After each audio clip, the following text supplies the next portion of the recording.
پاکستانیوں اسٹیبلشمنٹ کیا چاہتی ہے؟ اسٹیبلشمنٹ کے عزائم کے بارے میں کسی کو شبہ نہیں ہونا چاہیے کہ وہ شمالی کوریا جیسی تاحیات ڈکٹیٹرشپ چاہتے ہیں، اور توسیع ملتے ہی یہ بات کھل کر سامنے آ جائے گی۔ اس ضمن میں اسے دو اہم رکاوٹوں کا سامنا ہوگا، پہلا یہ کہ ڈوبتی ہوئی معیشت، اور دوسرا اپنی غیر مقبولیت بلکہ عوامی نفرت۔ اس وقت ان دنوں کی ذمہ داری موجودہ حکومت کی کرپشن اور نااہلی پر عائد کرتی ہے، اور وہ اب بھی اس خیال میں ہے کہ ٹیکنوکریٹ سیٹ اپ لا کر ان کمزوریوں پر قابو پایا جا سکتا ہے۔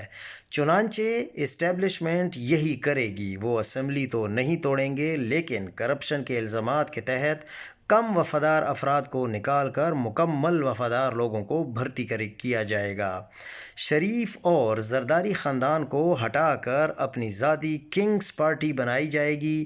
در حقیقت زیادہ امکان اس بات کا ہے کہ وہ ان خاندانوں سے لوٹی ہوئی ملکی دولت واپس لانے کا نعرہ لگا کر انہیں جیلوں میں بھی ڈالیں گے، اور عوامی مقبولیت حاصل کرنے کی کوشش کی جائے گی، یعنی ایک تیر میں دو شکار کیے جائیں گے۔